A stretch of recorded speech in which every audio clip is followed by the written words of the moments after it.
We are live and on the air. This is OmniDog with Omnibroslive special edition. It's special because we have an extremely important and famous guest on our show tonight. We have tonight with us from InStockTrades.com, Cameron Merkler. Cameron, how are you? Good. How are you guys? Good. We are doing well. I will introduce our guests. They are known as the Latino Mafia. I have Gabe from Gabe Infinity Watch.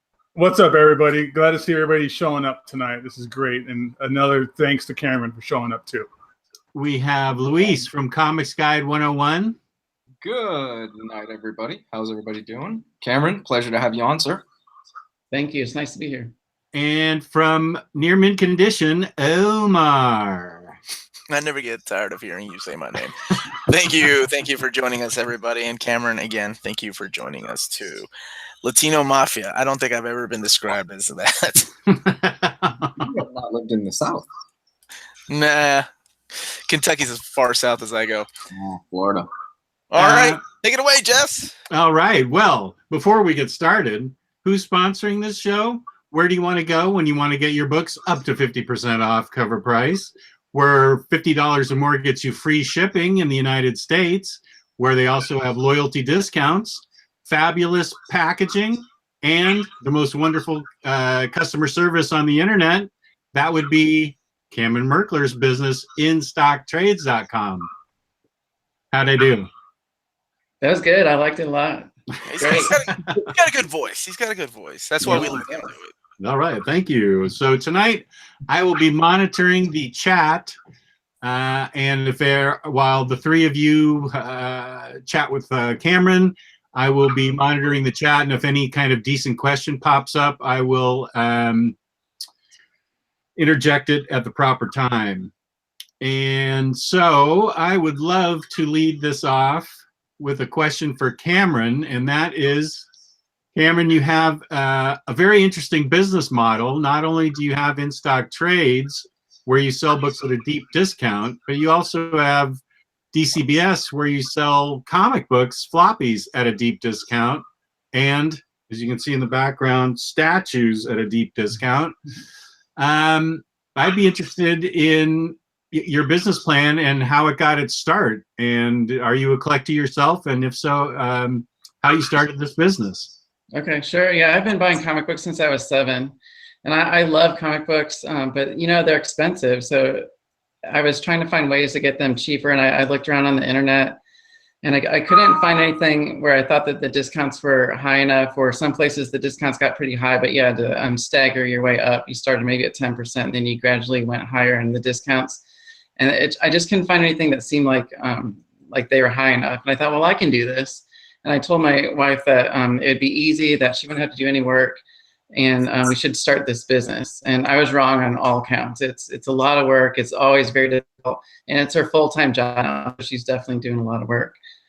So that's basically how it started. It started in our basement because we didn't have any employees at the time, which is the two of us doing that. And then we gradually hired some people, and it started over the house. At some point, I think it was like getting close to divorce maybe. And so, okay, it's got to get out of the house. So we went to a warehouse. It was the first warehouse we went to, and it was a lot of space. And at the time, it was like, oh my God, we'll never outgrow this. And we've since moved to another warehouse, and then to another one that we actually own. And then now we're in Memphis with an even bigger warehouse. Just it's taken us by surprise all along the way, I think. How long have you been in business? It'll be it's since 1999, so 19 years this year. And then InStockTrades came along a little bit later, so that one is like 15 years old. I always have to calculate that one, but it came along a little bit.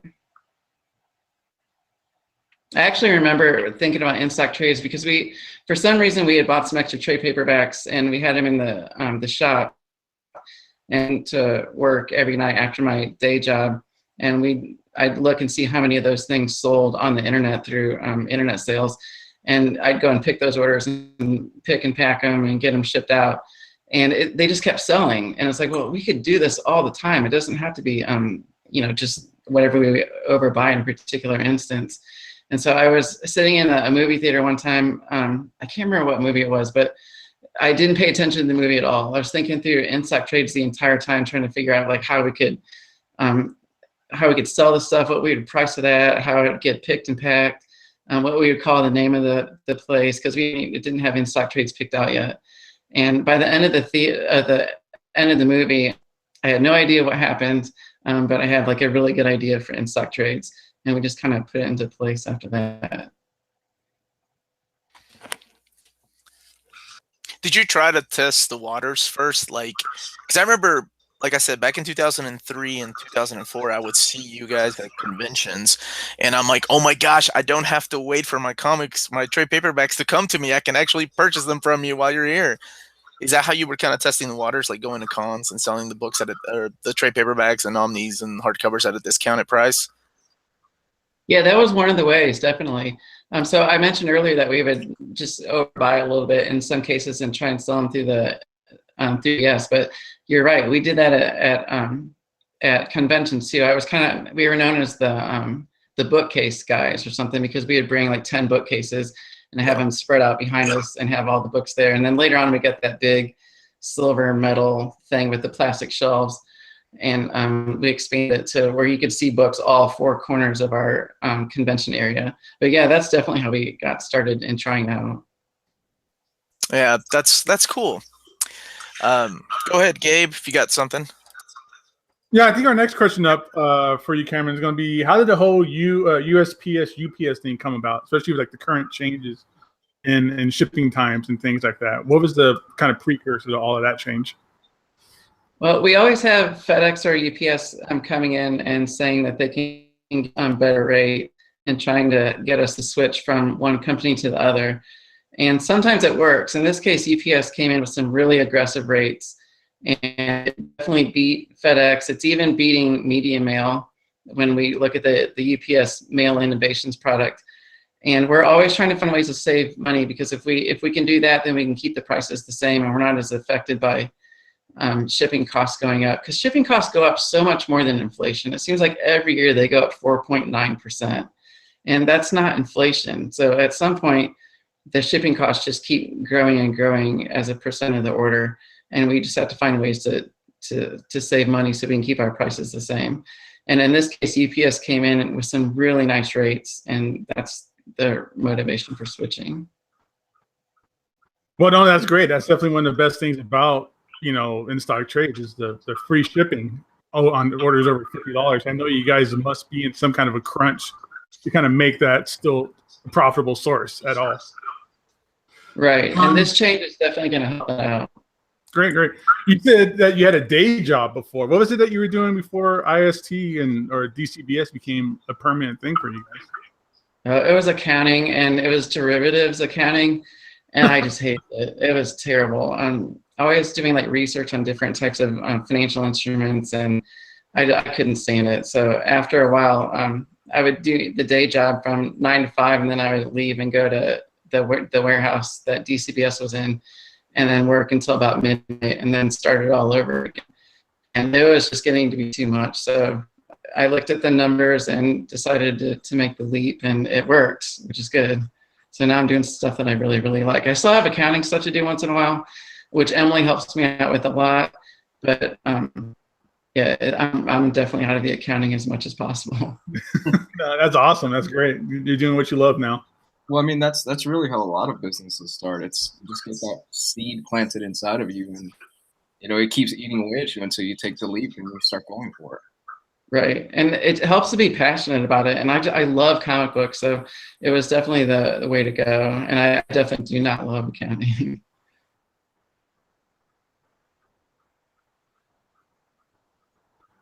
Now, also, you mentioned that you were a collector. Like, what are you collecting? Like, what kind of a collection do you have? Yeah, we see your stuff back there, Cameron. Yeah, You're trying to hide it, but Yeah. I know. I also I heard Christina on a different podcast saying that you, like, with your singles, you have a collection, and then like a to read section, or you buy like 2 copies of everything or something like that. Right. I will. I do buy pretty much all the DC items, and I'll do double dipping. Which, I mean, I know you're not supposed to do that, but I'll double dip and buy the single issues and then the trades and covers and things like that. There's nothing. We don't look down on people that double dip. No. Welcome to the club. So it's mostly DC. I do like Marvel. I just don't buy as much Marvel, and I try to read like all the DC items that come out. I definitely fall behind. I mean, there are times that I can't read everything, and I'll just say, okay, I've got to stop on this and start over at a fresh point. But I do try to read as much DC as I can. And then everything that you see back in the back, that's just kind of a mishmash. That's not really part of anybody's collection. It's just things that pretty much everybody in the family reads something. And when we moved, it just got all packed into some boxes. And then when we unpacked, it just ended up here. So that stuff back there is just their reader copies that people in the family have had. It's definitely not part of a collection or anything. Nice. Do you do like Silver Age, Bronze Age, CGC, and anything like that? I do have a little bit of CGC books, not very much, just because they're expensive. I can't. Somebody told me once that you can't do everything. You got to focus on something and do that and move forward. And so at that point, I dropped buying statues. I dropped trying to fill in old parts of the collection and doing CGC stuff, and I just buy going forward. So I just try to get the new stuff. I wish somebody had told me that. Or maybe they did and I just didn't listen. I have somebody that's pulled over on the side of the road waiting to ask this question. So let me just ask it real quick. Nice. Okay. James Dayrid asks several questions, but let me just ask, how important are pre-orders to you? To me or to DCBS? To InStockTrades. Okay. They're not as important to InStockTrades because our model just doesn't work on pre-orders. But to determine what we buy for InStockTrades, then pre-orders become important because at that point we look at what DCBS buys, and we have a formula based on that helps us determine what to get for InStockTrades. And then while we're looking at that formula, we'll look at the wish list that you guys will click on, and we look at Tales of Wonder pre-orders, and we'll tweak numbers and certain things like omnibuses and masterworks. They just don't fit into the formula, and we'll do special things for those and kind of bump those orders up. So InStockTrades, directly pre-orders really aren't important, but figuring out the ordering, then we look at other pre-orders like DCBS. And his other question is, what % of your business is manga? Yes. I would guess it's probably at the 2 to 3% range. Probably find information, but that's what I guess it is right now. It's definitely growing. There's a spreadsheet that we do at the end of every year to kind of see where manga's going, and it grows in double-digit numbers every year. So it's definitely getting better. I have to say, I have looked around and I have shopped for manga on the internet for over, I don't know, for as long as the internet's been around, and the prices that you guys offer, especially with the loyalty discount, I mean, you just can't beat it unless you find something at 50% off or used, and which kind of leads to my next question. Like, and this comes from the chat actually. How do you guys determine what percentage comes off on those damaged books? Is it per case, or do you just, because that's a lot of stuff you guys have. I mean, there's no way that you can just look at each book, right? Or yeah, it's all programmed. We have scanners that we scan the book into the damage area, and it just prices it at 10% higher than what the normal discount is. And then we will occasionally bump it up from there if it's not selling, or if we have those one-day sales, we'll bump it up temporarily and then get back to that. So it's just a formula, and we use a scanner to scan it all in. Yeah. So you mentioned Tales of Wonder, and I was always curious about that because at one time, those guys were kind of your competition, and then you guys, everybody. I remember when that first happened, this is when I was in forums, like, were freaking out. They were like, "Oh my gosh, Tales of Wonder bought InStockTrades. This is horrible," and it turned out to be the other way around, right? You guys ended up acquiring Tales of Wonder. Right. So how did that all come about? Were they reach out to you, or did you just say, "Hey, look, guys"? They did reach out to us. There was a publisher, I think it was Dynamite. It's been a while now, but I think it was Dynamite that talked to Tales of Wonder. because Tales of Wonder must have been indicating to them that they were getting maybe ready to be out of that. And then Tales of Wonder approached us directly, and we started talking price and how many customers they have and that type of thing. We went and visited their warehouse and went to dinner and had a good discussion about it, and then it finally just kind of came to a number. And we really, I know that with Tales of Wonder, we've tried to keep it pretty much the same, because we did see the concern that people thought we were just going to change Tales of Wonder all around and make things completely different. So other than removing the loyalty coupons and increasing the discount, we kept things the same. Yeah, it feels like it's still ran by the same people, honestly, because I have a hard time thinking of InStockTrades and Tales of Wonder being owned by the same person. So you guys have done a great job about separating the two businesses, because I'm sure people that are faithful to Tales of Wonder are still shopping only at Tales of Wonder. Right. Yeah, we have a loyal base over there. And also, just so in case people are wondering, it all gets processed the same way. So Tales of Wonder orders actually get imported into the InStockTrades system. It's all processed the same. So they come out of the same printer with the InStockTrades orders. They get scanned by the same pickers. They get packaged by the same packers. It's just all happens.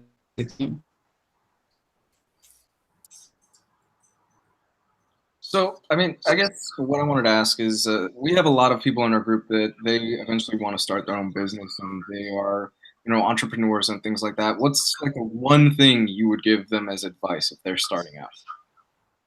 I think actually two things. One is just make sure that you're passionate about it, because you'll have times when it's kind of rough, and you want to make sure that you love it so much that you just want to get through the rough periods and make the business work.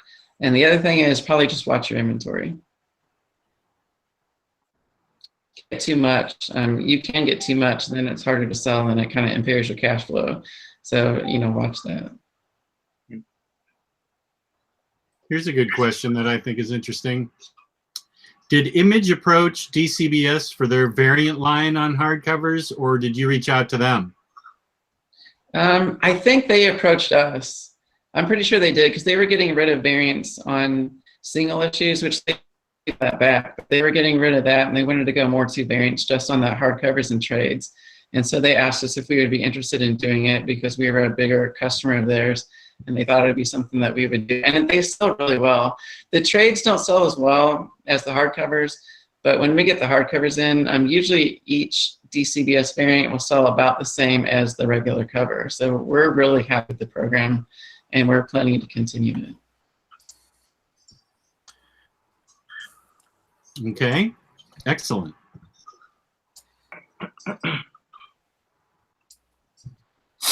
Do you guys ever, this is one of my personal questions, and I just saw it on this chat. Do you ever run up on, like, hidden inside the corner of a warehouse, like some of the Marvel or DC Wells that have just been out of print for a few years? Every once in a while, not very often, but yeah, once in a while we will come across something like that. But not very often. It'd be nice, but yeah. What Omar is trying to say is, do you have any Annihilation omnibuses? Ask him for a friend. Like, I was literally asking for a friend.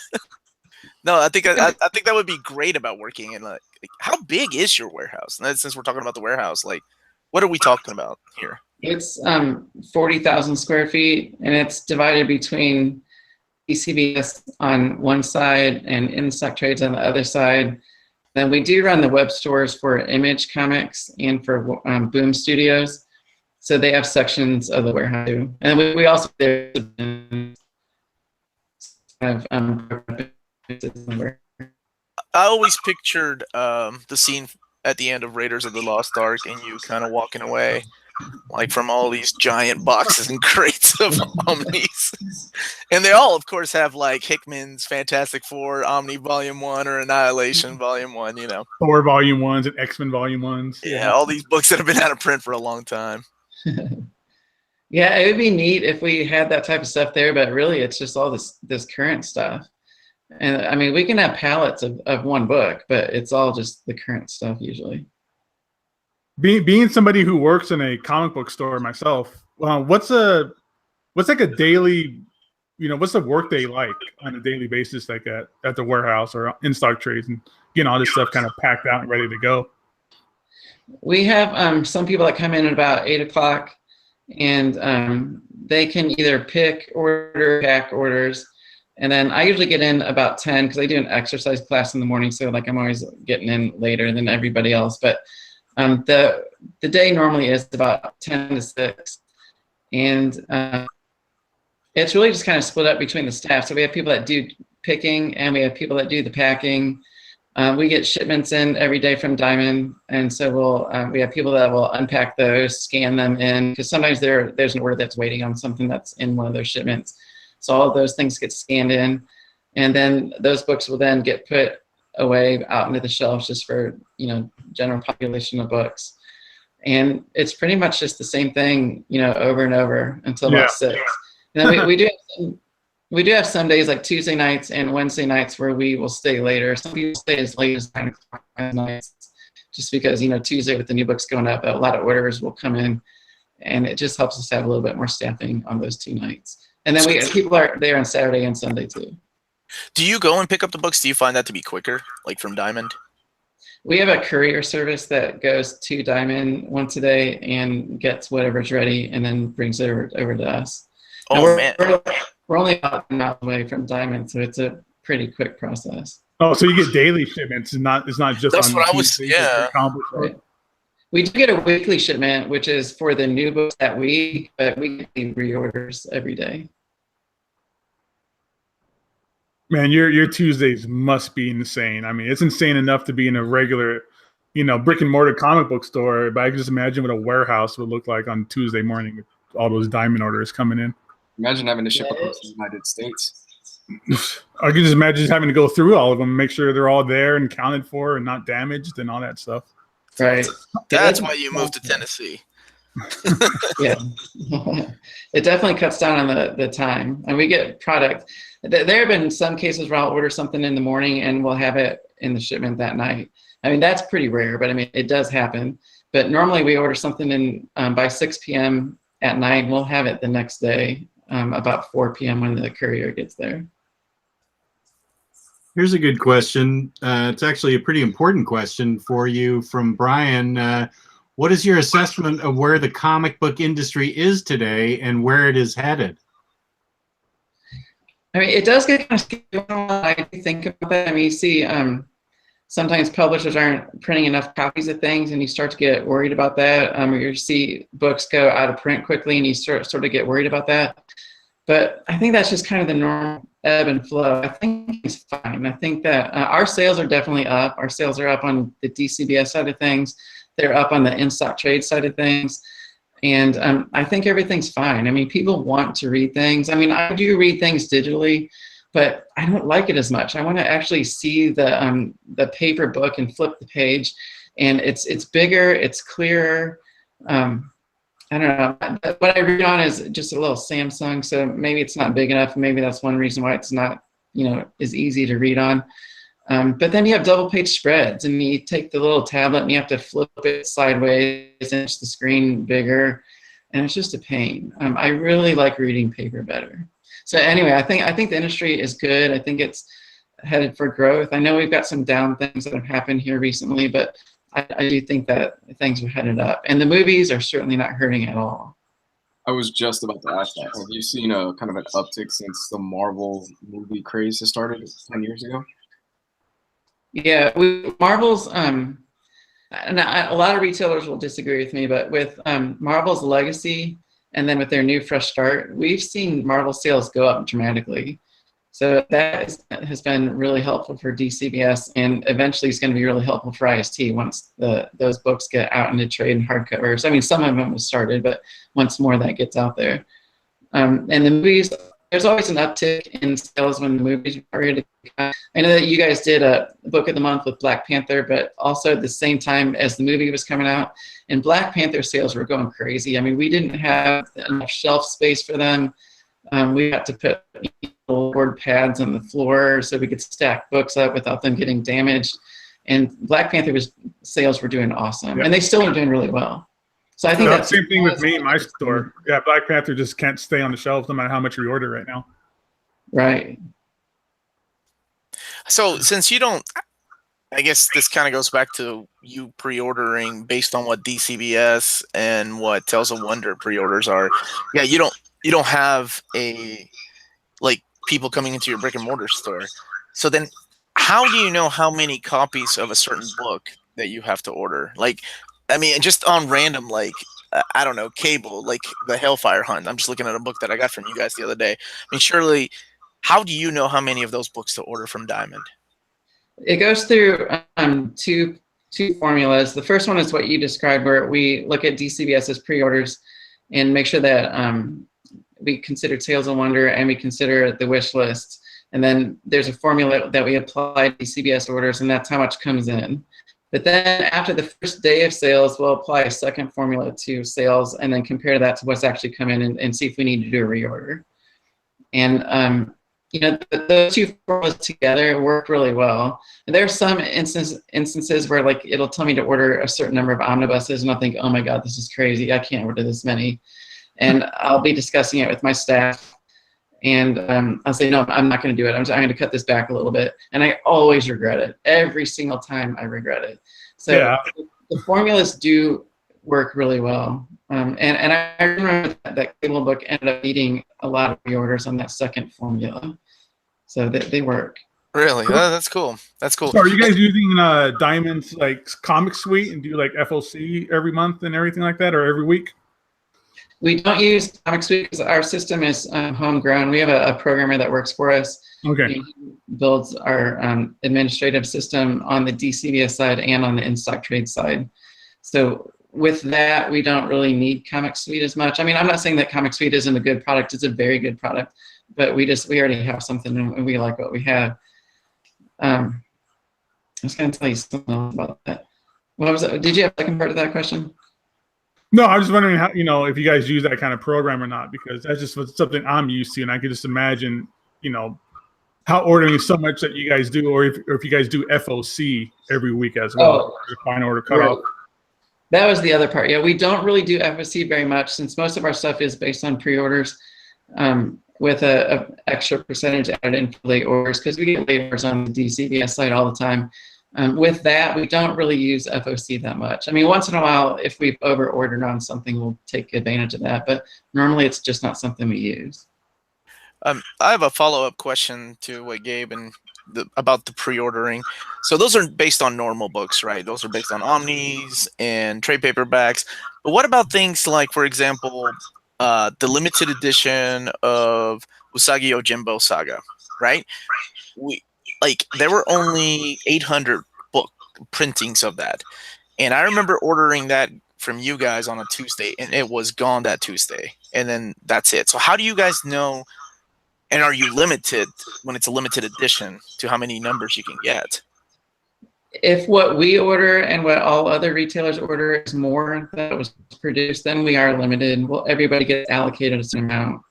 So I don't remember that particular instance, but I do know that one of those limited edition books was in the March catalog. And when I was preparing that order, I did look at the orders on DCBS, but it's like, oh, this is limited. I probably better check and see what the previous volume did, or the previous couple volumes did. So sometimes we'll look at that as well. Okay. And that usually will get us to bump the orders up. What about like high-end dollar products, like the recent Infinity Gauntlet box set that it's only been out about a month and is already out of print? So like, how do you guys decide on doing initial orders on something like that?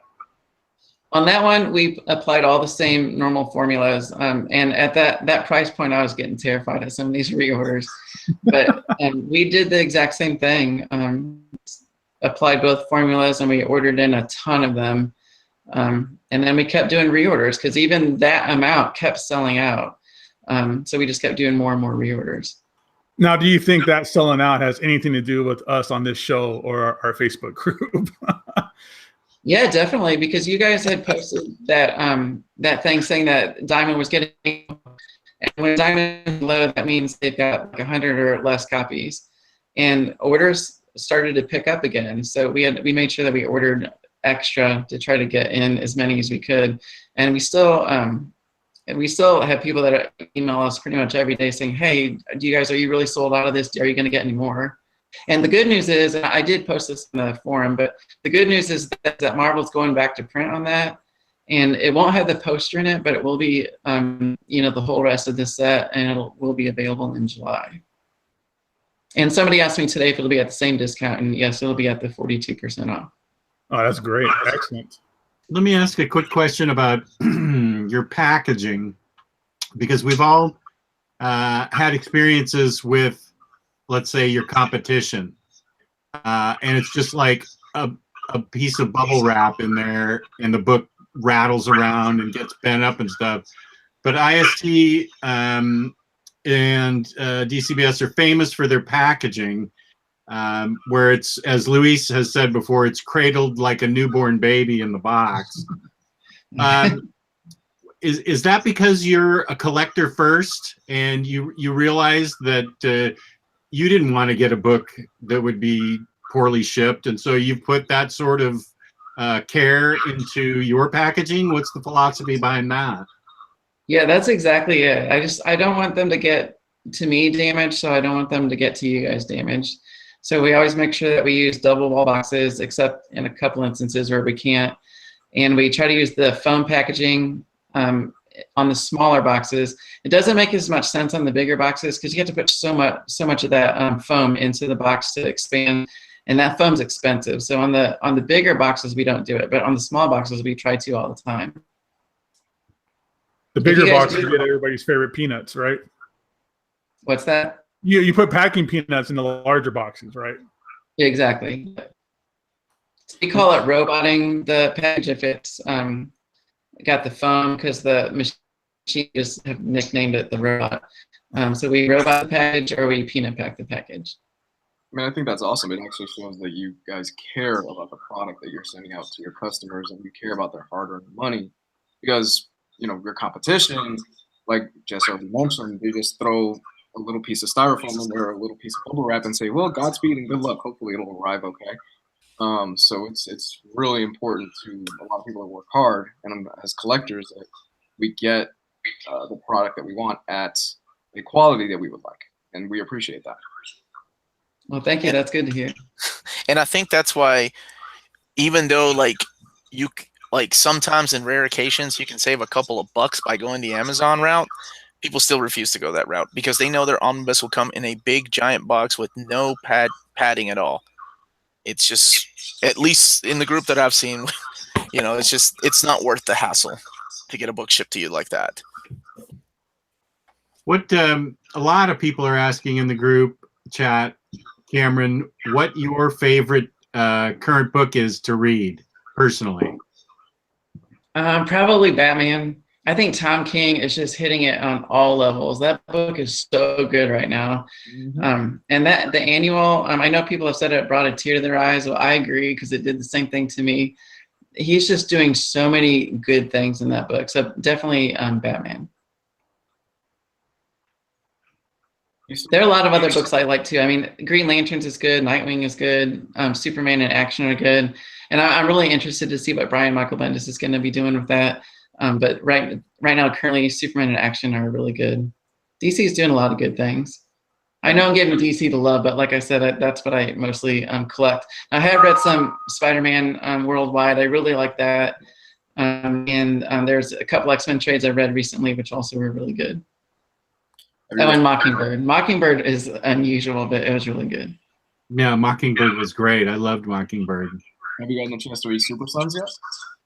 Oh yeah, Super Sons is great. I had that issues come out, and it's really cute. I like it a lot. The first trade was definitely really, really good. The second one is also very good, but the first one, I love that one. I don't know if you're aware of this or not, but there's an omnibus coming out. Just giving you a little heads up. Well, do you remember what your very first books that you sold were? Like, do you remember your very first book that you sold? I don't remember the first one that I sold. I remember the first two that I bought, but sales-wise, I just don't remember. I mean, it would be whatever was coming out in the pre-orders for July 1999. The first books I bought was Superman 302 and Green Lantern 90. We were going on a family vacation, and I was 7, and I just needed something to do on the 2-hour trip. So my mom took us to the grocery store, and or to a drugstore, and I had been watching Super Friends on TV, and I saw this spinner rack with these books. I was like, oh my God, these are the same people that I've been seeing on TV. And so I got a Superman and a Green Lantern, and I loved them. So I just kept buying more and more from there. Is there a particular book you are personally excited for coming out in the near future? On omnibuses, I'm pretty sure I saw this somewhere, but you guys can correct me if I'm wrong, but I think I saw that a Blackest Night omnibus is coming out, and I love that storyline, so I can't wait to reread that one. I know a new Infinite Crisis printing is coming out, and I also love that one. I'll read that one for probably the 3rd time when it comes out again. So I think those two I'm really looking forward to. I'm sure there are more, but those are the two that come off the top of my head. I don't. Okay, go ahead. Oh, I was gonna say I don't want to correct Cameron because he's our guest. So sure, there's a Blackest Night omnibus coming out. No, I don't think there is. I think there is a what is it? The DC Metal omnibus that has been hinted at by the creators. I wish there was a Blackest, but most of the Blackest Night stuff was collected in the Green Lantern stuff, the Green Lantern Omnis by Jeff Johns. Which I love. I just finished the first omnibus while I was on vacation a couple weeks ago, so I'll be getting into the second one pretty soon. So I just need to make a Yeah, the big storyline is in there. It's a great series. Yeah, those omnibuses are fantastic. Those Green Lantern ones there. It's some of Jeff Johns' best writing. Any insight if we might be getting a Black Panther omnibus? I don't. They don't really tell us these things ahead of time, so I don't really have any more insight than you guys do. In fact, a lot of times you guys will post on like, "Oh, new releases, new Amazon station," things like that, and that's where I'll see a lot of it. Yeah, this morning was a great one. Wow, we had so many cool Brooks things to thank for that. Morning. Yeah, go Brooks. We have a Fantastic Four by Wade and Ringo omnibus coming out, and the Dan Slott Silver Surfer Omni. Brooks is like a bloodhound, man. Yeah, the guy's awesome. Do you feel that since you are such a powerhouse in selling these books, do DC and Marvel ever come to you and ask advice or get any kind of insight into ordering information from you? That's a good question, because I was just about to ask that too. Like, what if tomorrow DC announces there is a Blackest Night omnibus because you just said that tonight? Yeah, that would be pretty sweet. They do some ask this question that usually those guys or other publishers will say, "Hey, how are your pre-orders doing so far this month?" Because it'll give them an idea of how the overall pre-orders are going to be. So we can send them a spreadsheet and show them how sales are going and what we project them to be. And DC and Marvel both had summits recently where they've invited retailers, and we've gone to both of those. So they do ask us questions and get our opinion on different things. Here's a question that everybody thinks that I'm going to be the #1 answer, and it's not me, but do you recall the single biggest order ever one person did in one shot? Oof. I'm not asking the name. I'm just saying, do you remember, were people like a buzz about it? Like, I can't believe this person ordered this much stuff. Like it even made you guys go, whoa, this is a big order. And does it start with Jess Bragg? No, it does not me. Did that order go to Virginia? Yeah, and that happens once in a while. It's not huge. I mean, the orders, especially with the just the way we have things structured and the way the industry works, I mean, the orders are kind of spaced out pretty well, so they don't usually get super big. But we have had some that have been huge. I do remember one when InStockTrades first started, and so I mean, it was me working and one other person. That was it. And this order came through. I think it was like $5,000. and it just took us forever. And we didn't have internet then or anything like that. And it was very manual, and it took us forever. We split the order up into 2 pieces, and I took one and he took one, and we were just picking and packing forever. But yeah, it happens once in a while. It's a lot easier though, just with scanners and things. So is everything handpicked still these days? You know, one by a person, or is it automated somehow, or anything else like that? We have added some automation on the DCB side in the last 2 weeks that we're pretty excited about. There's a shrink wrap machine that we use. We'll take groups of books and we'll rubber band them with boards so that the rubber band doesn't imprint onto the book. And we'll run it through this shrink wrap machine, and we'll do it as many times as we need to for that particular customer if they've got 4 or 5 bundles of books. And it's really saved us a lot of time, and it makes a nice little package, and it helps us with packaging. So we've done that. We make constant improvements to the scanners that we use so that they have different functionality. So now we can scan things into a damage sale, or we can scan them into a clearance sale. We can do reorders on the scanners. So we do that type of thing. The robot that I mentioned, that's been around for a while, but we've invested in that type of thing so that we can package faster and safer. Somebody told me about this idea of having peanuts just blown into this big structure that they would put onto our roof, and then the peanuts just fall from some sort of hanger into boxes. So I don't know what that's going to look like, but that's something that we're interested in taking a look at.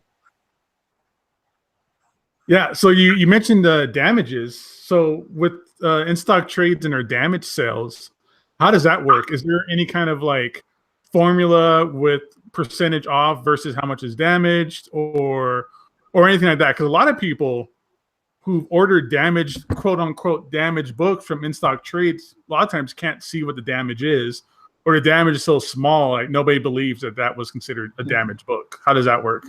Yeah, we're really happy about that last part. We don't do anything special with that. It's just one formula, and it's just the extra 10%, or going up to 50% on, say, DC and Marvel and Image and Dark Horse. We would like to eventually get to the point where we can sell things that are a little bit more damaged at a higher discount, but right now we just don't do that.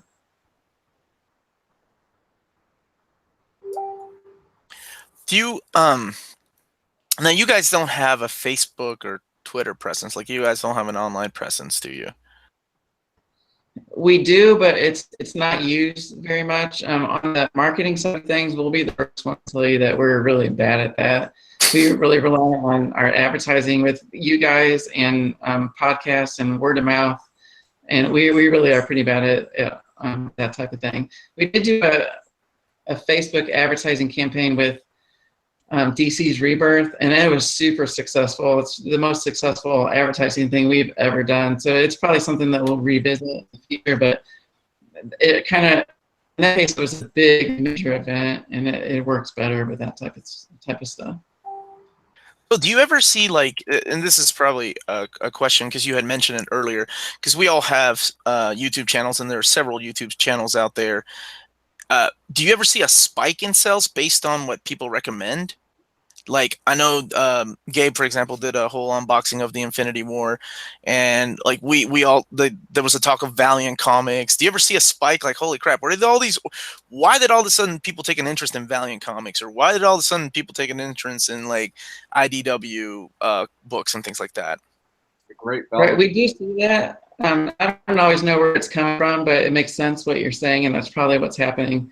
I do think there's some sort of lists out there that people publish, I think, of things that are going out of print. Oh, yeah. And I don't know who publishes it, but we really see those types of sales just go through the roof, because Emily does the reorders with me every day, and you'll see certain books just start creeping up on those reorders. And it'll be stuff that's just going out of print. And it's like, but this book hasn't been selling at all lately. And here suddenly we've got 3 or 4 people buying it, and tons of books just like this being sold. So, I mean, yeah, we see stuff like that. Yeah, there's an inside person working at Diamond letting people know, hey, these books are getting low in stock. You may want to order these if you haven't already. And I'm sure. And it's a good idea too. I mean, it lets people know, hey, you better get this, and it helps us with our inventory. It helps other retailers with their inventory. Just kind of get it blown out of there. Because if the publisher's not going to print any more of it, then we don't want to have it in stock either. So I think it helps everybody. So the Great Valiant hype of 2012 was good for business, I'm assuming. You guys saw a huge uptick when we did the whole Valiant thing.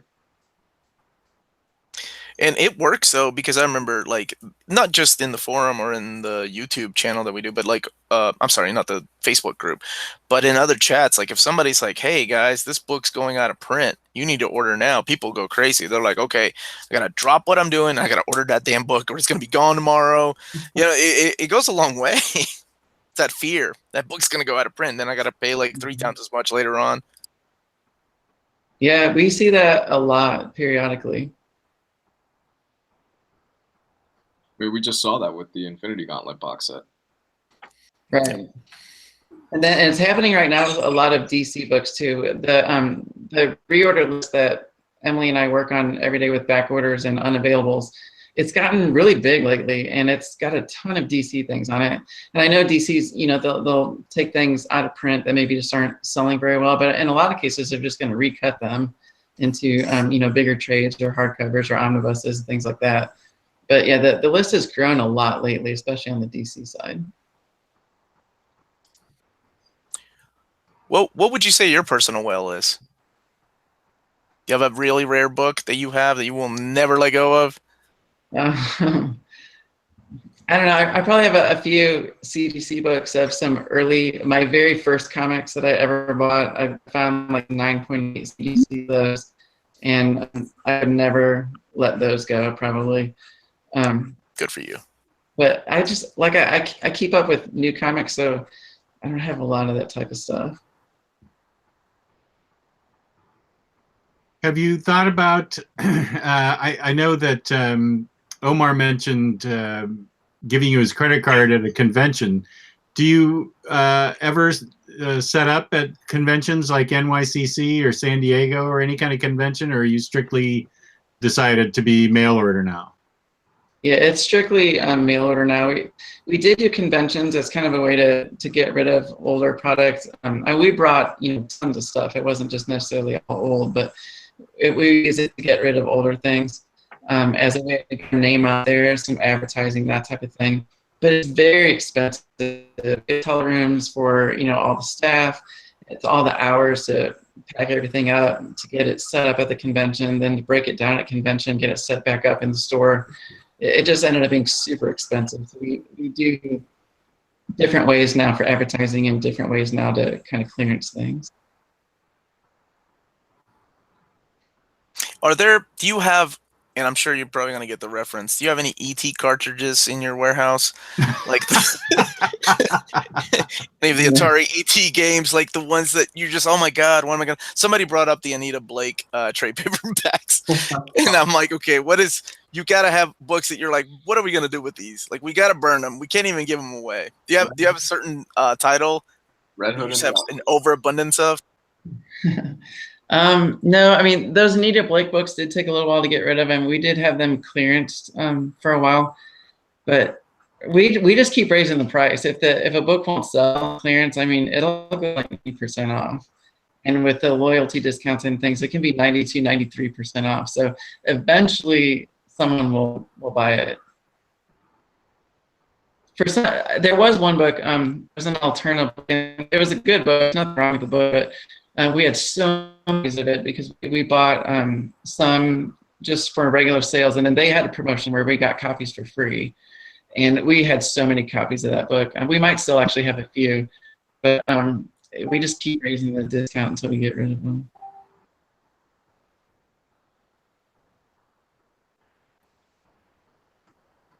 It wasn't Herbie, was it? Was it the book that just bought Herbie or whatever?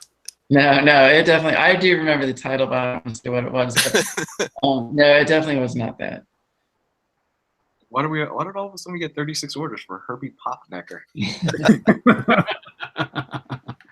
Well, I'm gonna ask gonna ask something that I think some of the guys have been wondering in the group, and some of our overseas Omni brothers and sisters are wondering. You ever want to expand this model over to Europe? This wonderful thing you've given us here in America? That was like It's not something that we're looking at. I mean, that type of thing is so complicated, just on the financial reporting type thing and taxes and things. It's not something that we're probably looking at right now. Okay. that was a huge question we got.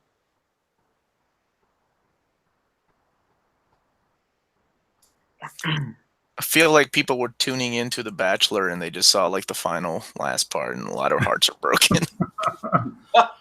Yeah, we get questions like that all the time through email, and we see the joke comments on the forum and things like that. And we would love to do something like that. I just don't know right now exactly how to do it.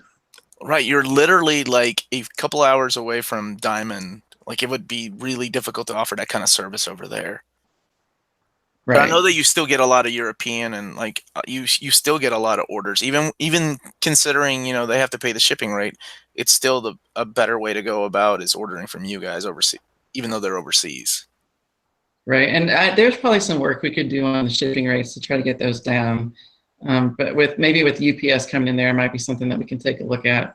And they do have some more products that they're going to take a look at with us, including something I think that it won't be competitive with, but it'll be similar enough with iSell and IPA shipments. And that way, I think they'll start to have tracking. They will, like I said, not be totally competitive. They're going to be a little bit more, but it'll be another option. But it's not something that we've seen yet. It's something that they're going to go with us pretty soon. Oh, that's cool.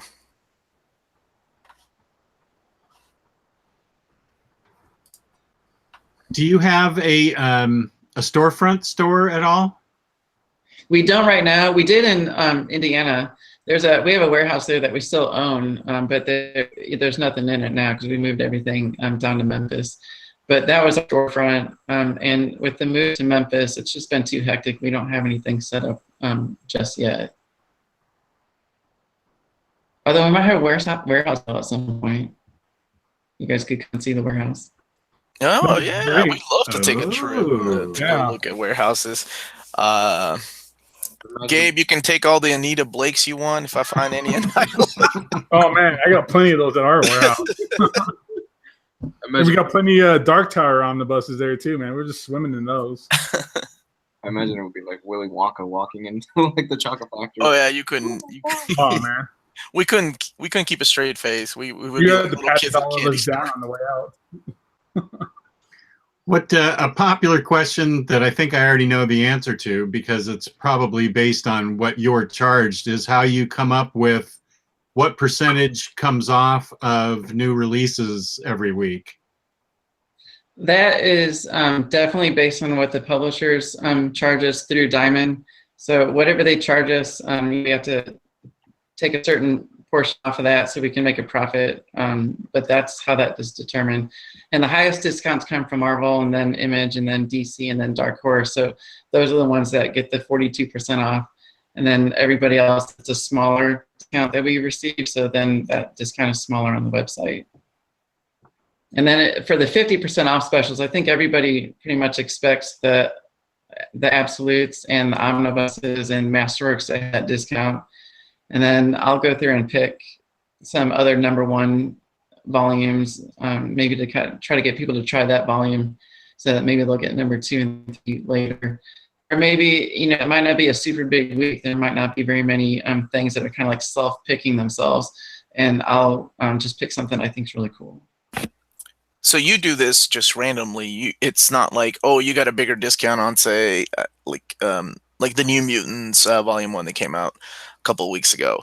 It wasn't that you got a bigger discount. You just said, okay, it's Volume 1. Let's go ahead and mark that at 50% off. Yeah, exactly. That is awesome. If a publisher wants to offer extra discounts on books, we'd certainly pass that along, but that doesn't really work like that usually. Once in a while, publishers will offer everybody an extra 10% off on something, and we'll sometimes take advantage of that and give it to the customers too. But it's just not as often as you'd think.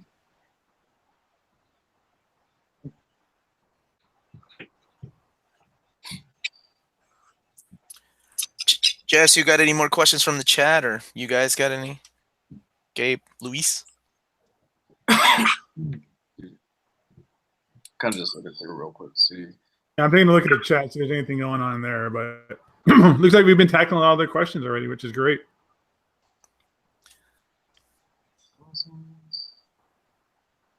Well, I mean, here's kind of an interesting question that pertains to my love for Hellboy. They're asking what's kind of like up with Dark Horse and their stock, because a lot of people see that the Hellboy library editions, especially, they go basically in and out of stock like crazy. Like one day it'll be out of stock, and then somebody in the group will say, "Oh man, it's out of stock," and everybody's like, "No, just calm down. It happens all the time," and it just bounces back 3 days later, and you've got a whole bunch of Hellboys. Yeah, we honestly am not sure what happens there either. If it's available from Dark Horse, we'll order it. And as soon as we see it's available, we'll order in a bunch of copies, and then sales will go crazy, and then eventually it'll be out of print again, waiting for the next printing. So we're not really sure either. And it happens with Hellboy, it happens with Berserk, it happens with Ape Sapien hardcovers. Did you say Berserk? Yeah. Yeah. Yeah, that sells really, really, really well for us. And we cannot keep those volumes in stock. I'm going to tell you why, Cameron, because it is the greatest manga ever. Well, good. I mean, it's probably going to pick up in sales again because of that. I looked at the shelf the other day because I was looking at a reorder list with Emily, and there's barely anything there. But a week before, it was so overpacked with volumes that we had to again put a little pad on the floor and stack them up. You have no idea how happy that makes me, because picking up that first volume, and when it came out in 2003, I was like, there is no way in hell this book is ever going to sell in America. And then when I got to volume 5, I'm like, it might be okay. And then but now you're like, you can't keep it in stock. You have no idea how happy that makes me. That's awesome. It's probably our #1 manga. I could check that out, but I surprised if it wasn't the #1 manga. That's that 2% sales we were talking about earlier. It's all Berserk. Yeah, I just had to order 39, I think, for pre-order, and it's like, oh my god, how many copies should I get of this? And I looked at the formula, and it was like, oh, that's not enough, and we jacked it up really high. And you'll sell out of every single one of those. Watch. Yeah, we will. Yeah, we did the same thing for 38, and we are just now sold out of it. Yeah. And when you sell out of something, is it sold out, or is it sold out on the publisher side, or once you sell through something, that's it, you just don't reorder it? If it's sold out for us, but it's still available, then we'll just keep reordering. We do the reorders every day based on how many copies are left on the shelf and what we think we need. As soon as we sell something, we'll reorder it. But if it goes unavailable or back order with the publisher, then we'll reorder it, but it won't fill. The back order may fill at some point, but then it becomes kind of iffy. So do you have to walk your shelves almost every day and go, okay, well, we need to reorder something like this? Is that kind of how the process goes, or is there a system in place for that? There's a system. We kind of go as we pick the books. As we're picking an order, we'll determine in there if we want to do a reorder. And it's easy on the scanner to do a reorder. I mean, it's just a click of a button, and you can reorder like 10 books or whatever.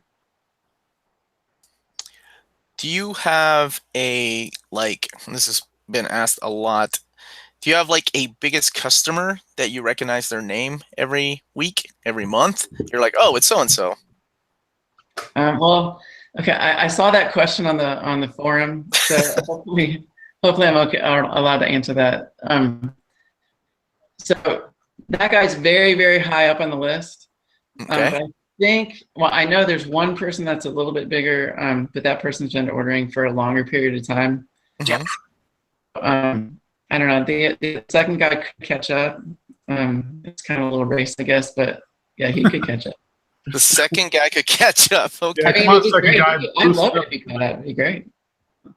The important thing is the name is not Jess Bragg. No, it's not. It's just his alias. So I was going to say, Jess also has another alias. It could be. What determines when you throw out those loyalty discounts on weekends, is that based on a formula, or is that just based on how you feel that particular morning when you wake up? Yeah, it's kind of how I feel when I wake up. And my sales are doing week. It'd be based on a conversation with Emily saying, hey, we need to get sales up. What should we do? And she'll come up with some ideas. Some of the one-day sales that we've had, those are her ideas. And if we can't come up with anything that's too unique or that doesn't require programming, then we'll go ahead and maybe do a 45% DC sale or an extra percent on the loyalty discount, that type of thing. Emily So, can just log into there's no formula for that one. Okay. Emily could just log into the Facebook group and tell us that Anita Blake is going out of print, and then everybody would buy it. Yeah. I think Brett Booth can come in there and be like, it's out of print, and nobody would still buy that book. I love his artwork, though. It's really good. Oh, He no, I did do great on too. the Flash issues, the Rebirth Flash, or even like the New 52 Flash. And the Titan stuff, I love it. So who's your favorite artist on a comic book? Okay, I'll probably butcher the names, but my favorite current artists are Eddie Barrows and is it Mike Bannon? I don't know, how do you say that name? The guy that's doing Batman. Oh, Yeah, we talked about him. you should know this. I think He's got a nice, clean style. I like his art too. yeah, and he was on Nightwing for a while, or I think it was probably Grayson. Grayson. Yeah, Those Riley. are kind of two. Riley my would two know. favorite current He knows how to pronounce his name because I butchered it too, just like you did. And then Jose Luis Garcia Lopez is my favorite. And Neil Adams those are my two favorite like classic artists. Do you ever? I'm sorry, Jess. Go ahead. Do you have a go-to writer whose stuff that you automatically buy no matter what? I'd say Tom King now, and I met him at a convention at it was a dead dog party that the graffiti people were putting on, and he was with Josh Williamson, and he's like the nicest. They're both the nicest guys, but I like both of their writing a lot. I think they're hitting it on all cylinders, and like I was saying with that Batman annual, I mean, he can like really tug at your heartstrings. And then also Jeff Johns. Like, I'll read anything that Jeff Johns does. Great choices. Yeah, those are great choices.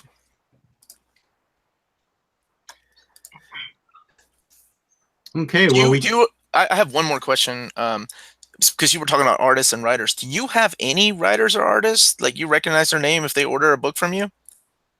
Like, has that ever happened? Yeah, it has happened. There's someone on the more on the administrative side. There's someone on the IDW side that orders from us. Okay. There are a couple names in the Tales of Wonder client base that I think they're the famous version of that person. You never know for sure. It is. There was an editor DC that ordered stuff from us because I remember writing a little note on the outside of his box. And did you write, "Are you the editor of DC? Check yes or no"? No. Well, he had a DC Comics email address. I knew for sure that one. I just told him like, "Thanks for all the great books" or something. I don't remember what I said, but yeah, that happens sometimes. But it is sometimes hard to just figure out if that's really the person or not. Sometimes we'll do little Google searches to try to figure out if it's the same city and state. What about like any celebrities, like normal celebrities, Hollywood celebrities, anybody like that? Like, you ever get a Ben Affleck or one of those people? I haven't seen anything like that, but we do occasionally get people that order just crazy numbers of an older book. Like at one point, I ordered like every single copy of Robotech that we had in stock, and it was it looked like maybe it's a movie company or something, and they're getting ready to do a movie, and they wanted to look at some source material. I don't know. We that one was a long time ago, but we get orders like that all the time. And then we kind of like try to figure out, oh, hey, what's going on? But I can definitely tell you it was not Michael Bay ordering any Transformer comics. That definitely did not happen. That was just Jess ordering books on a Wednesday. Not Transformers.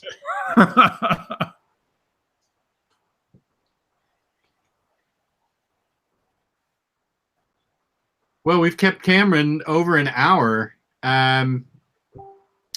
Do you guys have any last questions you'd like to ask? We need to let him get back to his life. He's been so generous with his time with us. We really appreciate it, Cameron. Oh, no problem. I appreciate it a lot. I do want to give a quick shout out to my partner in crime here with Emily. She does so much work getting all the emails answered and keeping me on my toes. Amazing. She does an incredible amount of work. She's very smart. She listens to you guys, which is also very smart. And, she's very popular on your forums too. So there's been a point in time when I was joking around with her that whenever I go to a convention, I need to start wearing a shirt that says "I know Emily" and have like a little InStockTrades logo on it. So I don't know. Oh, dude, make that shirt happen. Let's make that shirt happen, guys. Louis, you gotta give her a cut of profit or something. Well, we'd love to have her on the show. And if you're serious, we'd love to get a video tour of how things happen over there. That'd be great. Yeah, we could do that. I think that just fly us out. We could do it. We did take a video the other day of the new shrink wrap machine. So I think that's something that we could probably do. Awesome. Well, yeah, that was properly timed because everybody in the chat and everybody in the Facebook group and everybody in America loves Emily. Yeah, that's definitely true. It's awesome. She wished me a happy birthday, so I saw that. Yeah, that's great. She's sweet. We all really do love her, and I'm sure some of us, including myself, get on her nerves asking the same question over and over for the last 13 years. Where are my books? Or things like that. Yeah, she's used to that. She sees 100 times a day. So yeah, no problem at all. She's used to seeing that type of stuff. Awesome. So, Jess, was that it? You want to take it home, Jess? We've had him on over an hour, and I feel like we want to keep him fresh and not exhaust him because tomorrow is Tuesday at IST. InStockTrades.com, where you get up to 50% off on your books. Orders over $50 in the United States gets you free shipping. Loyalty discounts, 2 or 3%. And they have fabulous customer service that we just talked about. And, of course, amazing packaging that you could probably ship a newborn in, but please don't do that. Wow. Yeah, don't do that. We definitely do that. I'm sorry I said that. Maybe a toddler, but not a newborn. Right. Well, Cameron, thank you so much for being on with us. This has just been great. You were very forthcoming and honest and funny and very relaxed, and you couldn't have been a better guest. And we're so happy that you're a part of Omnibroslive, and we're always just happy that InStockTrades exists. So you've really done a great service to the comic book community by just having your business model. So thanks from all of us for everything you do. Well, no problem at all. Thank you very much. And I mean, we wouldn't be InStockTrades and DCBS if it weren't for you guys. So thank you to all of our customers too. We really appreciate it. Well, they're all in the chat right now, and they're all going to be listening. So yeah, excellent. This is the part where we give our promos. I don't know if you want to stick around for that, Cameron, or you can sign out and get more tea if you like. It's up to you. I actually haven't eaten dinner yet, so I am going to go ahead and go. But thank you very much. I appreciate everything. Thank you so much, Cameron. We really appreciate it. Thank you, man. Pleasure meeting you tonight. Right. Thank you, man. Nice for you guys too. It's great seeing All you. right. Take care. Take care. You as well.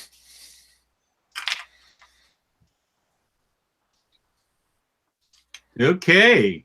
You just had to mention shipping babies, didn't you? Had to throw that one in there, huh? Oops.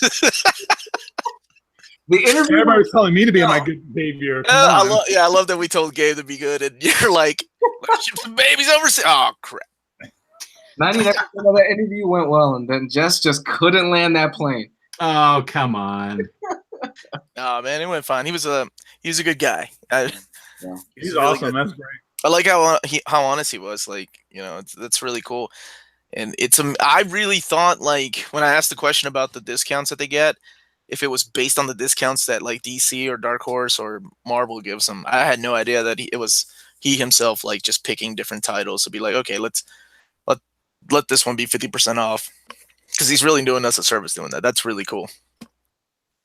Yeah, and the fact that those sales are just based on how he feels that day. That if he needs to pump up sales, he'll just throw out 3% weekend or 45% off DC, Marvel, whatever. I thought that was interesting too. That wasn't a program. That it was just based on his gut instinct. Yeah. So that was fun, guys. You want to wrap it up? Sure. Oh, do we want to do? We're going to do our own Q&A, or are we just going to just end it here? You think? I've got a few minutes if anybody wants to ask questions. Yeah, I mean, if they want to ask, I figured they just wanted to stick around for Cameron. You guys have any questions for us? Probably not. And the chat dropped to 0. We had a record today, right? 91, I think. 91. Yeah, it's good. Probably 100, but we got close. Yeah. And it was from the get-go. It was boom, right out of the chute. If it was Emily, we'd probably have like 200 people on. I did ask for Jelly, so he didn't specify. But he said you're almost there. Somebody's got a question for you, Gabe. There you go, Gabe. Question for you. After Infinity Gauntlet, should I read Infinity War? And for Hickman's Infinity, what else do I need to read besides Thanos writing? Also, thoughts on changing his motive for the movie. For the movie. Okay. Well, yeah, I do think you should read Infinity War. If you enjoyed Infinity Gauntlet, Infinity War is a perfect kind of just sequel build up. It's fun. It's all doppelgangers. It's all, heroes fighting heroes and fighting themselves. Really cool Manga stuff and things like that. So I think that's definitely a good read. I don't know. Besides Thanos Rising, I don't think there's really anything else that really needs to be read to kind of enjoy that. Maybe. No, I think you're good with just Infinity. I mean, you want to keep going with Hickman and Avengers all together. Yeah, that's what I thought. Yeah. Just keep going through with it. If you're up to Infinity, just keep going with Hickman and Avengers. And the motive for Thanos being changed in the movie, I mean, I think we talked about this a few times before, but it's always a good question and topic.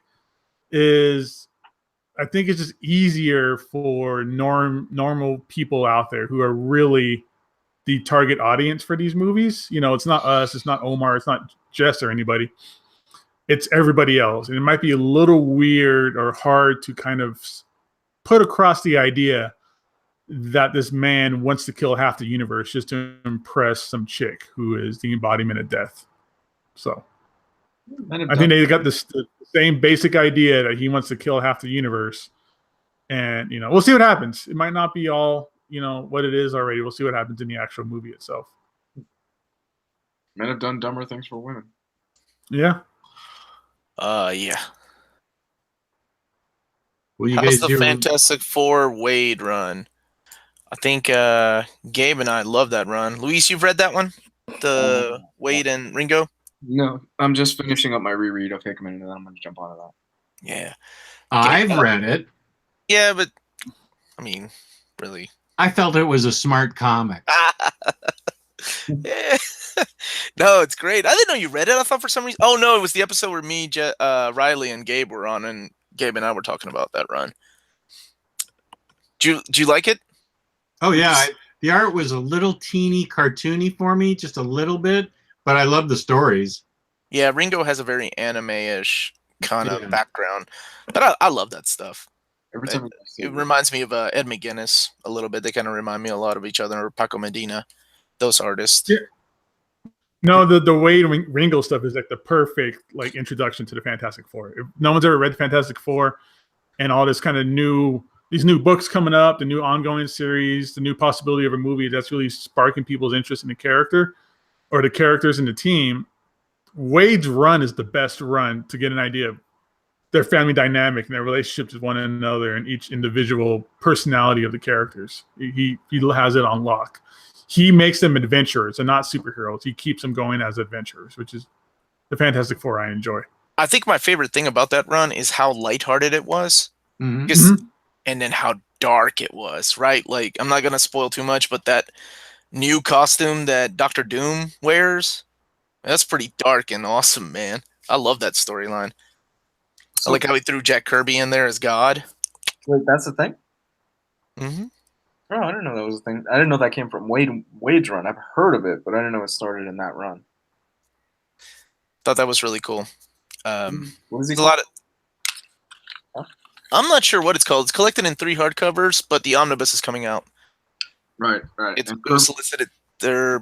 Somebody went Brooks went fishing today again, and he saw it, and it's the FF Wade and Ringo run. It's up there as one of my favorites, man. Like it's got to be definitely my top 5. Here's a good question. I asked this of Jess on a Saturday show, but what are your guys' favorite moments from Omnibros Live? Civil War II, Riley getting drunk and telling us the story of Civil War II. I love that moment. That was good.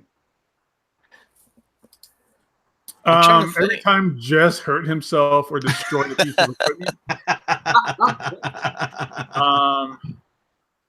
Back in the day when you guys used to do all the Yo Mama jokes. Oh man, yeah. The unaired episode. Oh, that was good. Oh, that was a fucked up time. Yeah, that was me, Gabe, and Gio. Gabe was loaded. I was tipsy, and Gio was trying to keep us together, but even Gio started cussing up a storm, which completely caught us both off guard. I saw the 90s episode where you guys were dressed up, especially Jess. That was nice. I had my hat on backwards, yeah.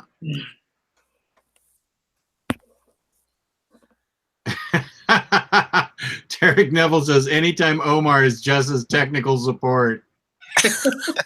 Pretty much every Monday when I've got to share my screen. I love it, man. It reminds me of like when I used to do desktop support and talking like the old lady. Huh? What?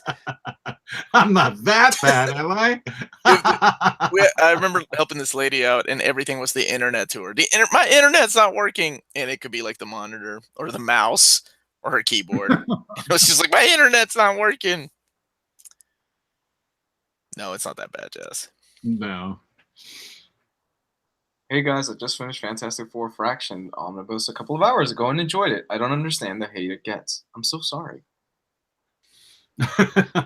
Hey, I'm glad he enjoyed it then. You win. Good. Yeah, that's excellent. I joke around, but I'm happy you enjoyed it. That's the one where he split up the 2 books, right? It was Fantastic Four, and then it was FF. Yeah, I thought Fantastic Four was terrible. FF. I liked FF. I thought FF was fun. Michael Allred's art. Yeah, I can't. And honestly, I just don't remember his Fantastic Four run. So I don't know if I probably neither hated it or liked it. It was just there. But I thought his FF run was good. Here's a good question, because I don't know the answer to this. When are we reviewing Planetary? Because I don't know the answer to this. Pick a date. What works for you, Gabe? Any Monday. Any Monday. I think next Monday we might be having a different show again. Like another guest. So maybe the Monday after that. Are we having? Did you finish? Yes. Are we having those guys on next? Yeah, I think so. Okay. So next month. So the Monday after next. So you're talking about April the 16th, right? Cool. Okay. I'm the only one looking at a calendar. All right, April 16th, Planetary. And this Thursday, are we doing reviews of the books, Spider-Man, Deadpool, and Sheriff of Babylon? Mm-hmm. That's this Thursday. That's this Thursday, yeah. Okay. I'm like 3 issues away from finishing up Spider-Man, Deadpool. Oh my gosh, I'm about 3/4 of the way through, and that book is so fun. Hilarious. Did you get to the strip club issue? The strip club? Yeah. Yeah, it's Oh, awesome. It's so good. The writing on it is so sharp. It really is. I mean, it is hilarious. I like the villain they introduced about halfway through it. I don't know if you've gotten that. Yeah. Itsy Bitsy? Itsy Bitsy, yeah. I really dig the concept of her. She's pretty cool. I do too. I've loved every bit of that book. I'm gonna go up and finish it up tonight. Yeah. There you go, guys. As somebody who's not a huge Deadpool fan, I was really surprised how much I enjoyed it. That's Joe Kelly's run, right? Yeah. Cool. Cool. It sounds like you did the review already. But you got any more questions? Is there any more questions, Jess? Do I need to read anything before reading David Walker's Power Man and Iron Fist, or can I just hop on and enjoy that run? Hop on and enjoy the ride. It's fantastic. Oh, and Biggie Cheese, I'm so sorry. Luis already reviewed Codpiece Thor, and he broke the internet that night. The internet exploded. He went off air. He came back on air, and he was right in mid-rant. It was like nothing changed. What episode was that? So that Biggie Cheese can go back and watch it. It was So Wednesday show, wasn't it? It was a Wednesday show like 3 weeks ago. I think it was it the Wednesday show? Yeah, it was the Wednesday show I think, was it last? No. It was a couple weeks ago, Wednesday show. If you search the comments, actually Gio commented saying Codpiece Thor, and he's got a timestamp on that particular show, and you can find it. It wasn't that long ago. It was just a few weeks ago. Do you need any reading prerequisites to read the Spidey Deadpool book? All you need to know is who Spidey and Deadpool are. Mm-hmm. There is some background in there on Deadpool's private life that has been covered recently in some of the recent books, but treat it like an X-Men book and just go, oh, okay. Yeah. Like, I didn't know he was married. And, like, I had heard about it, but I completely forgot about it. I'm like, oh, yeah, that's right. He was married. And that's really all you need to know, and you'll be fine. Yeah. Okay, I found the episode. It was the March 21st episode. Yeah. Luis broke the internet on March 21st. Yeah. I got halfway through that and I was done. The best part was you came right back on and was just continued ranting. It was like you hadn't even taken a breath. I gave it a 6. I put the link in the chat so everybody in the chat can go to that episode. They wanted to watch it. Oh, good job. Like Luis said, Gio put a timestamp in the comments on the moment that you saw Luis have his Vietnam in his eyes and just kind of just trailed off and lost all consciousness. I gave it a 6 out of 10. That's not that bad. No, it's not that bad. It wasn't as terrible as I thought it would be. It was terrible, but it wasn't that bad. And how are you exactly going to pay me my In-N-Out burger bet when Transmet comes out on time? You don't even have an In-N-Out burger where you live. Listen, you don't have to worry about that because it's not going to happen. So you're so wrong. Oh, that better happen. Don't say that shit, man. It's going to get delayed. You are wrong with a capital R. It's going to get delayed. It's not happening. You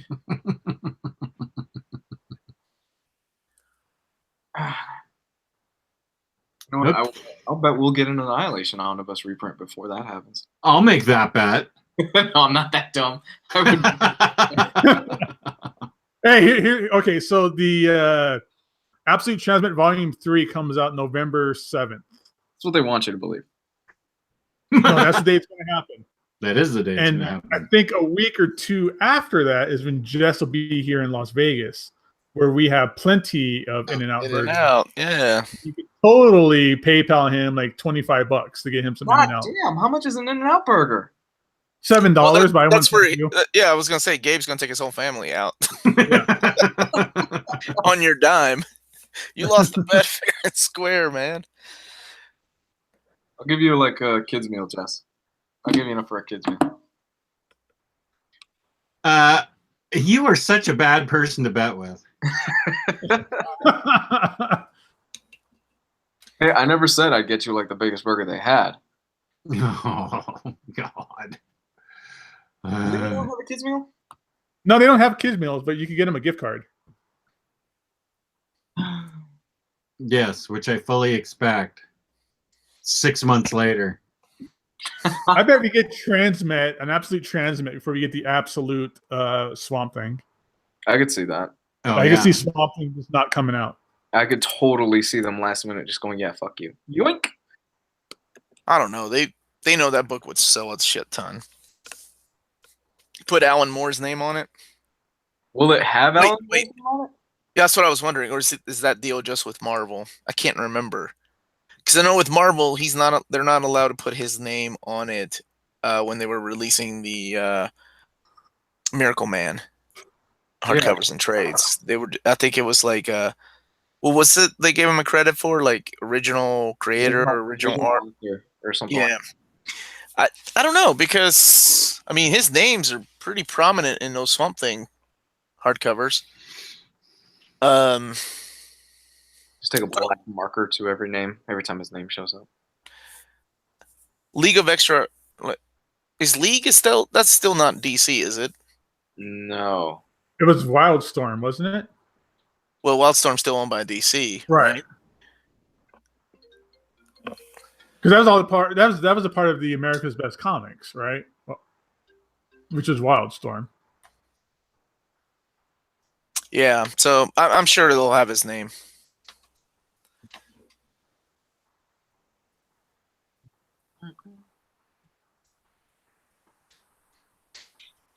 Carnage Omnibus comes out May 1st. Damn. That was a question from the Comic Book Hub. May 1st.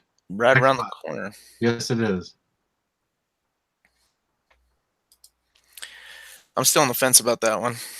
Like I want it, but I haven't read like half of those things.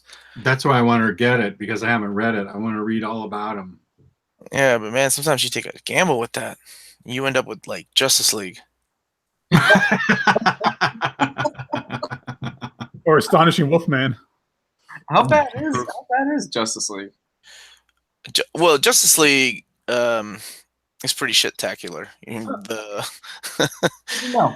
Brian Hitch run is pretty bad. The only reason I picked it up was because of the Tony Daniel artwork. Justice League of America, I haven't read it. That's the Orlando book. What's his name? Steve Orlando, right? Yeah, it's Omar's leaning books are driving me nuts. Man, this week I'm gonna go on a bender and reading like Donny Cates' stuff. Dude is a really solid writer. He really is. He's on the come up, and he's good. I'm expecting big things from him this year. Wait, which one of my books are leaning? I don't know. I guess some of your books back there are leaning a little. Off to the right of you. This one? Directly behind you. No, Maybe directly behind you. Yeah. Oh yeah, I gotta space them out, man. Like sometimes I take things out to read. Like half a shelf. Do you think they will reprint the Spawn hardcover books with the new Spawn movie coming out? I think in the group somebody shared a tweet from Todd McFarlane saying they're working on something else. Or no, they're working on... We're going to be very happy with what they're working on. And I don't know if that means a reprint, because somebody asked about those oversized hardcovers. I don't know if that means a new books or something else, like an omnibus. I'm not sure what that means, but he said something is in the works for sure. Superman Exile Omni. I think I've decided that I don't care what the stories are. I'm just going to get it because I'm such a Superman nut. So I'm just going to go ahead and get it. That's a question in the chat. So, I'm passing on that one. Are you? Okay. Well, because I got them custom bound. Yeah, you got them custom bound. That's Otherwise, right. I would get it. You'd think I'd remember that because we just talked about it yesterday. Yeah. Somebody's echoing. Yeah. At least the last. Louise. Yeah, she's not even here, so she's not even streaming. So it's got to be my shitty internet. Oh, it stopped. I think. Yeah, it stopped. Yeah, good. So somebody's asking what Donny Cates books you guys are liking. I'm loving his Thanos. His Thanos is fantastic. Yeah, and he's going to be working on Venom. Venom is his new book. And he was pretty hush-hush about that, what he's going to do with that book. He's got another Marvel book, too. I forgot. When I saw him at the convention, he said, but he couldn't talk about it. And he's got the Ghost Rider mini coming out. Yeah, because he's doing that Doctor Strange that takes place in Las Vegas. That's a pretty good book as well. Who's doing And God Country. I haven't read it yet, but everybody's always So talking good. about God Country right Yeah, now. God Country's awesome. I think So everybody good. here loves it. Tissues.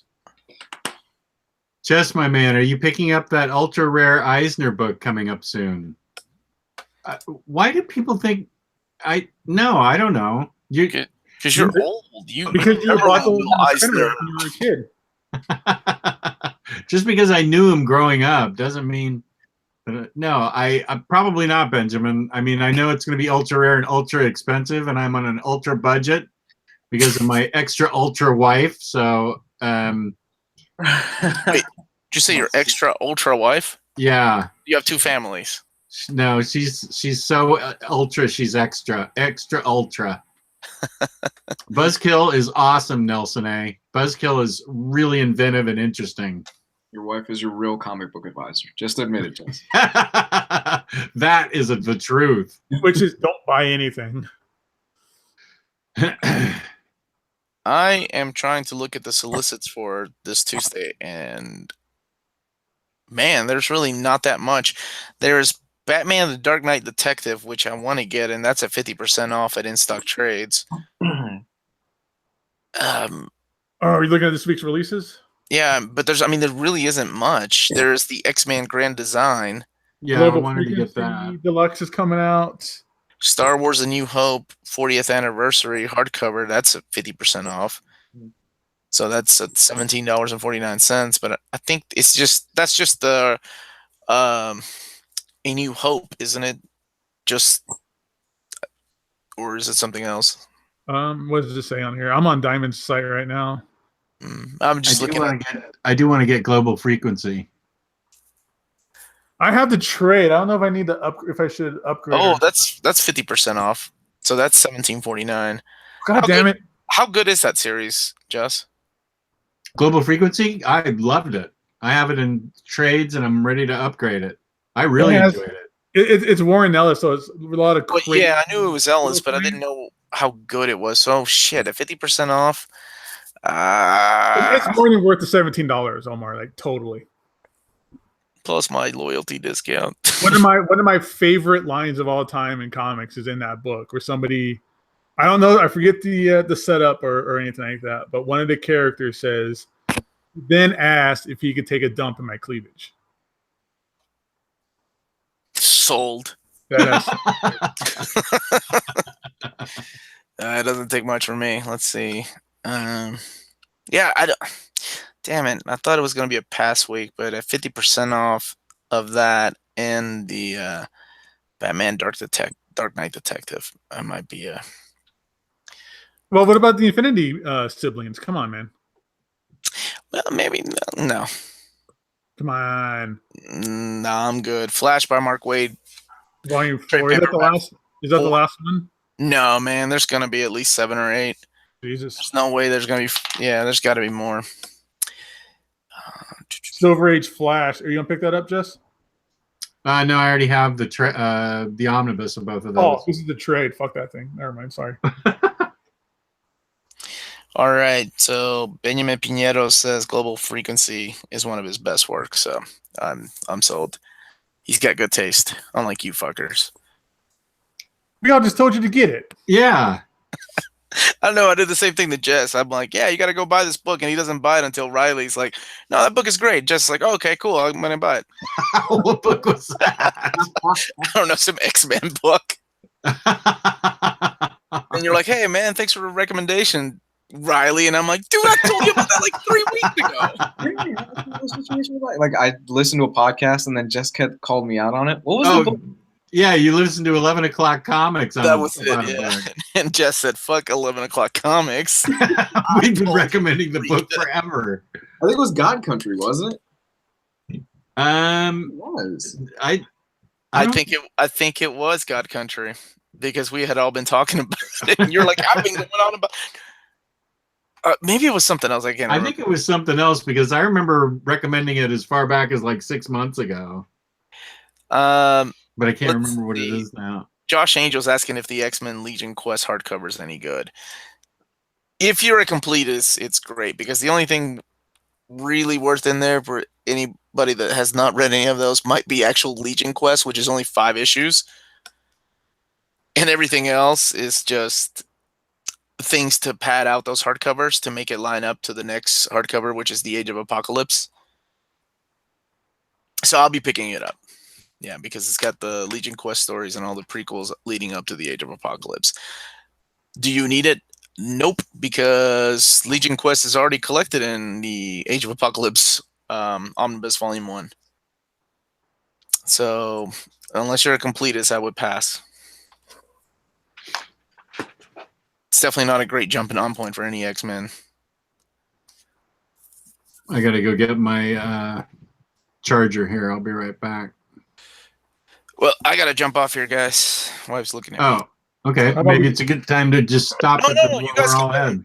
Guys, do your thing. Do your thing. Don't let me ruin the fun. It was fun, guys. Yeah, we don't need Omar to have fun. No, you don't. You got my permission.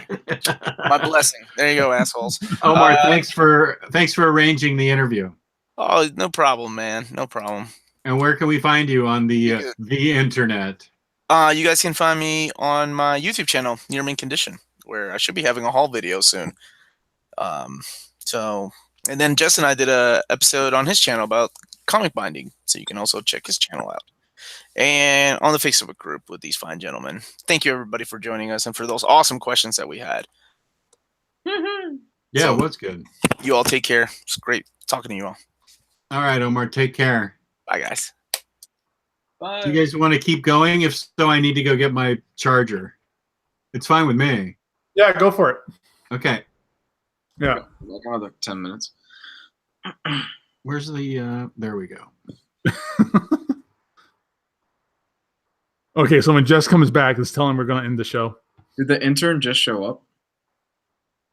Is Nick just showing up now? Nick just showed up. What's up, Nick?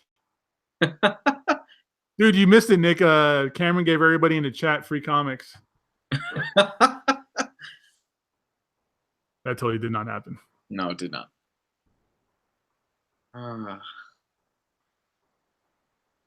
Great episode.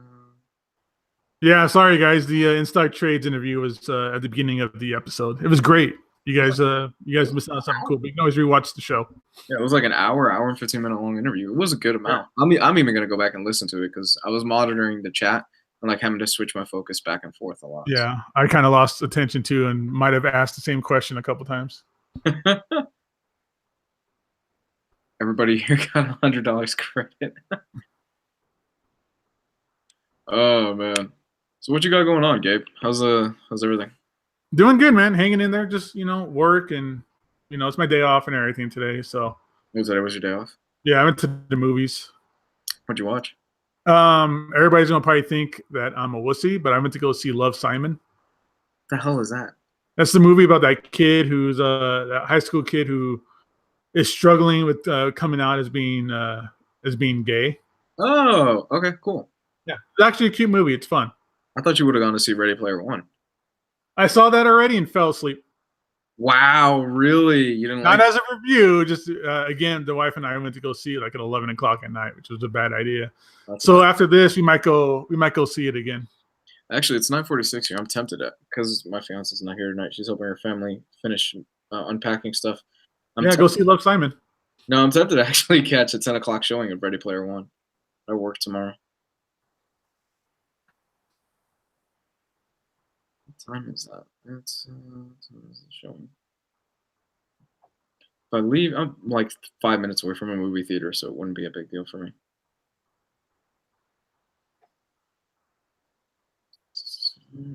There we go. I wanted to see it. I've heard mixed things about it. I heard it's fun. Jesus, there's an 11 o'clock showing for the movie. Who the hell goes to the movie theater at 11 o'clock on a Monday night? Losers like us. Hey, Nick, thanks for watching the chat there, man. Some people in the chat need to learn to grow up real quick. Thank you, buddy. Here's an interesting question. Do you find that annoying, from Melanie, do you find that annoying people in the Facebook group also have avatars that annoy you? I hope you're not annoyed by little dog avatars.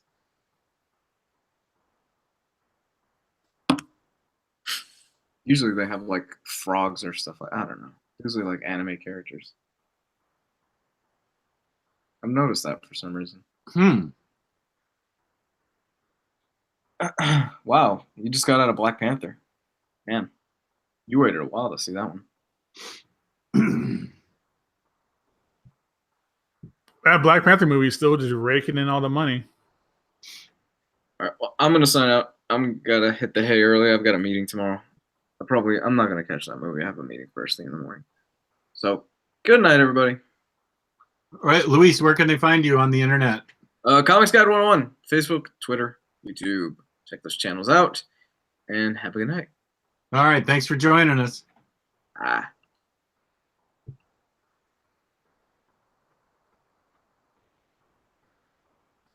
Okay. And Cool. then there were two. And then that's us.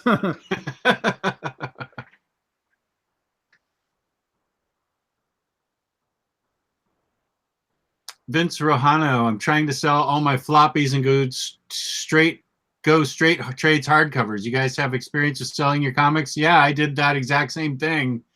I had a comic shop come over to my house, flip through all my floppies from 2008. They cut me a check, carted them off, and here I am. Yeah, no, I did the exact same thing. I took like 40 short boxes to the shop I work at now. I wasn't working there at the time, and just same thing. They flipped through it, cut me a check, and goodbye 25 years worth of collecting singles. But yeah, I mean, if that works out for you, that's what you need. You know, clear out some space, or you just want trades instead of single issues. You know, that it's a very cathartic feeling getting rid of all those things for sure. Chase Chu, do you live near me? It wasn't Aftertime Comics. It was Third Eye Comics. Aftertime's a dinky little one in Old Town. It was Third Eye.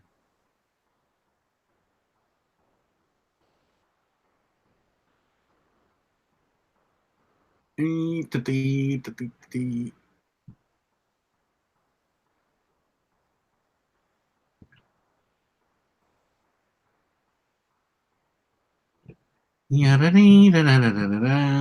Jimmy, nobody wants me to hear me read off my music playlist again. We'd lose 60 viewers in a heartbeat.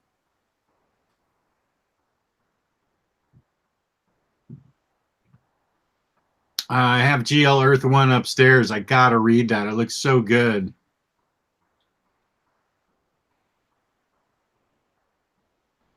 Cleveland Brown, how do you get your omnibus repaired when the spine gets screwed up? If you are a member of the Omnibus Collectors group on Facebook, there's actually a pinned page up in the frequently asked questions section that walks you through it step by step how to fix your repair your own omnibus using this special book repair glue, and it works a charm. I'm not a good dancer, Doomfella. You don't want to see that either. You don't want to see that either. Yeah, no, I haven't got any new vinyls, Omnipool. Not recently. And Mike F., in my opinion, the Larfleeze trades are really good. I think Larfleeze is a crack up of a character, so they're slightly out of print. So you may have to do a little searching, but they're only slightly out of print. You should not overpay for them at all.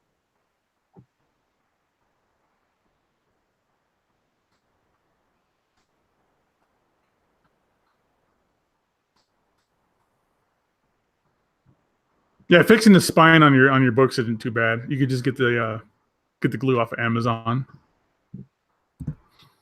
Yeah, and there's a whole complete thing on the page on how to do it, step by step.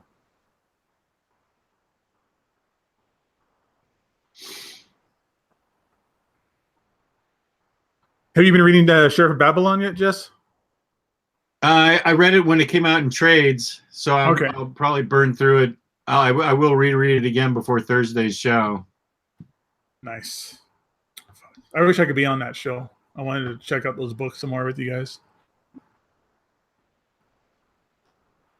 Yeah, those are really good books that we got this month. Yeah, OmniDog's Vault, I tweeted Leela DeLuca saying I loved her book. You were right. She is sweet. She responded. She is such a sweetheart. Good for you, Jimmy.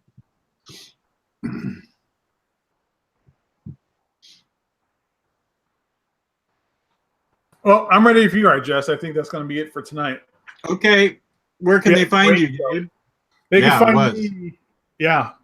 They could find me here on YouTube as Gabe Infinity Watch, Instagram as well as Gabe Infinity Watch, and of course on Riley's Omnibus Collectors Facebook group with everybody else as well. So hit me up on there, everybody. And you can find me on YouTube on OmniDog's Vault and on Instagram, OmniDogs_Vault. And thank you for joining us. Good questions, lots of good audience participation. We had a lot of fun times. This was a really good show. Cameron was a great guy, and I'm really happy that he was able to join us. So peace and love, everybody. Take care, and thank you for watching. Yeah, take care, and thanks again to Cameron and everybody else at IST for helping us out today.